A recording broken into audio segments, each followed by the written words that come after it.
Em 1959, quando Fidel Castro anunciou ao mundo que sua revolução era comunista, passou a ser apoiado por Moscou. Com isso, a União Soviética iniciou uma campanha para dominar com a ideologia marxista a América Latina, onde os partidos comunistas formariam grupos de guerrilha armada com dinheiro soviético, repassado por Cuba. No Brasil, foram criadas 29 organizações guerrilheiras, onde Fidel Castro vislumbrou expandir sua revolução comunista. Em 1961, o presidente do Brasil, Jânio Quadros, condecorou o guerrilheiro cubano Che Guevara com a Ordem do Cruzeiro do Sul, sem imaginar que 4 meses antes o Partido Comunista Brasileiro acertara com Fidel Castro o envio de jovens brasileiros para o treinamento de guerrilha em Cuba, com a finalidade de preparar quadros revolucionários que desencadeariam a luta armada no Brasil. As ações armadas já existiam antes de 1964 no governo de João Goulart, através das Ligas Camponesas de Francisco Julião e do Grupo dos 11 de Leonel Brizola. Com a chegada ao poder, em 1964, do presidente Castelo Branco, centenas de comunistas e políticos de esquerda refugiaram-se no Uruguai, onde formariam a Frente Popular de Libertação, que a partir de 1965 empreenderia atos de sabotagem urbana e focos de guerrilha rural no Brasil, principalmente na Serra do Caparaó, cujos guerrilheiros, apoiados por Leonel Brizola, foram combatidos e vencidos por tropas da Polícia Militar de Minas Gerais. Em 1966, a esquerda brasileira, decidida a tomar o poder à força e em curto prazo, passou a adotar táticas terroristas como as que foram usadas pelo grupo guerrilheiro Ação Popular, que ao explodir uma bomba no saguão do Aeroporto Internacional de Guararapes, em Recife, matou o jornalista Edson Regis de Carvalho e o almirante Nelson Gomes Fernandes.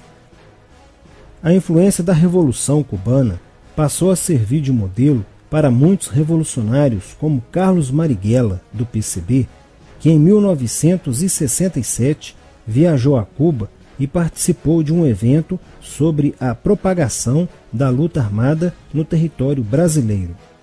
De volta ao Brasil, em setembro de 1967, Marighella criou a Ação Libertadora Nacional, ALN, e começou a recrutar jovens brasileiros entre os estudantes que, depois de preparados ideologicamente, foram enviados a Cuba. Em 1968, com a chegada ao Brasil do primeiro contingente da ALN de guerrilheiros formados em Cuba, entrou em cena Carlos Lamarca, capitão do Exército e militante da Vanguarda Popular Revolucionária, VPR, que se uniu a Marighella e em janeiro de 1969 explodiu 50 quilos de dinamite no QG do 2º Exército, matando na explosão o soldado do Exército Mário Cosel Filho e ferindo 6 militares. E ainda, na cidade de São Paulo, os guerrilheiros avançaram com um veículo roubado e abordaram o capitão Chandler, do Exército dos Estados Unidos, que se encontrava no interior de um automóvel quando saía de sua residência. Chandler foi morto por uma rajada de metralhadora em frente da esposa e do filho de 9 anos.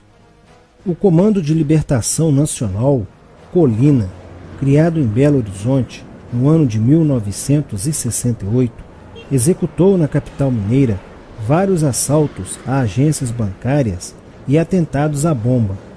Os guerrilheiros se reuniam durante as sessões de cinema no Cine Caiaca, localizado na área central de Belo Horizonte, para planejarem as ações de terror e guerrilha. A situação estava ficando caótica no país. Os guerrilheiros praticavam atentados à bomba nas grandes cidades, matando e ferindo vários inocentes, aumentando a insegurança e o medo da população, que passou a exigir ações imediatas do governo brasileiro para acabar com a violência praticada pela guerrilha. Atendendo ao clamor público para combater o terrorismo e a guerrilha com mais rigor, o presidente Costa e Silva editou o Ato Institucional número 5, AI-5, que previa o exílio e punições mais severas aos autores de atos de guerrilha terrorista praticados contra a população brasileira. Em desafio à nova medida do governo de proteção à sociedade, Carlos Marighella, em 1969, lançou o seu mini-manual do guerrilheiro urbano. Neste mesmo ano, só no Rio de Janeiro, a ALN, para aumentar os seus recursos financeiros, praticou 30 assaltos, sendo a maioria deles contra as agências bancárias. E ainda, em 1969, a ALN, juntamente com o movimento revolucionário 8 de outubro, o MR8, sequestrou o embaixador dos Estados Unidos, Charles Burke. O sequestro foi sugerido pelo guerrilheiro Franklin Martins. Os guerrilheiros exigiram a libertação de 15 presos políticos, dentre os quais se encontrava José Dirceu.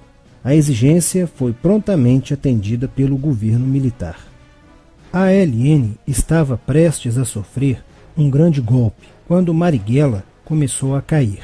Após a prisão de um militante de sua organização, no dia 1º de outubro de 1969, os dados fornecidos pelo militante da ALN preso coincidiram com informações prestadas por outro militante da VPR, que também denunciou o envolvimento de vários religiosos com grupos de guerrilha, entre eles Frei Beto.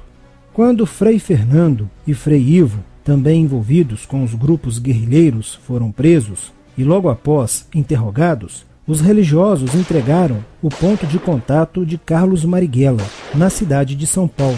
No dia 4 de novembro de 1969, o ponto foi cercado pela polícia, onde Marighella, percebendo o cerco, reagiu e foi morto. Depois da morte de Marighella, centenas de guerrilheiros foram presos e mais de 300 armas apreendidas.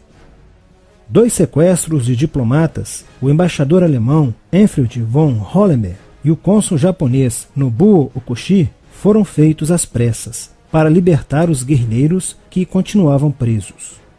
Inspirados no marxismo cultural, vários militantes da esquerda brasileira iniciaram a estruturação de uma organização que se infiltrou nas faculdades brasileiras, bem como no meio artístico e cultural, e principalmente nas edições de jornais, setores estes com grande poder de influência sobre a formação da opinião popular. Durante as manifestações, vários militantes comunistas, usando armas de fogo, eram infiltrados no movimento estudantil e disparavam contra os manifestantes, na intenção de colocar a opinião pública contra o regime militar. Com a morte de Marighella, Lamarca havia assumido a posição de líder mítico, que sustentava a esperança na vitória comunista. Em 1970, quando o embaixador suíço Giovanni Butcher foi sequestrado, o governo se recusou a soltar os presos da lista apresentada pelos guerrilheiros. Depois de 40 dias de sequestro, os guerrilheiros quiseram matar o embaixador suíço. Porém, o governo militar cedeu e as exigências dos guerrilheiros sequestradores foram atendidas, preservando a vida do diplomata. Na cidade de São Paulo, o cerco sobre a vanguarda popular revolucionária, liderada por Carlos Lamarca, estava se fechando. Isso fez com que Lamarca fugisse para o Vale da Ribeira e montasse um campo de treinamento para a guerrilha. Na tentativa de descobrir este campo, tropas da Polícia Militar do estado de São Paulo foram deslocadas para a região. No dia 8 de maio de 1970, um pelotão comandado pelo tenente da Polícia Militar, Alberto Mendes Júnior, foi emboscado e rendido por guerrilheiros da VPR. O tenente Mendes foi feito refém e obrigado a seguir com os guerrilheiros na direção de 7 Barras. Depois de um dia e meio andando pela mata, Lamarca formou um tribunal revolucionário e decidiu matar o tenente Mendes, que teve o crânio esmagado por coronhadas de fuzil desferidas pelos guerrilheiros Diógenes e Fujimori. Apesar do cerco, Lamarca conseguiu escapar e em 1971 chegou ao sertão da Bahia. Depoimentos de guerrilheiros presos em Salvador levaram o exército ao esconderijo de Lamarca, que, estando armado de metralhadora, reagiu à prisão e foi morto. Após a morte de Lamarca, o número de militantes presos era bem maior que o número de guerrilheiros em ação no Brasil. Os guerrilheiros, percebendo que o cerco estava se fechando, passaram a sequestrar aviões comerciais e obrigar o piloto a desviar para outro país, onde pudessem se exilar.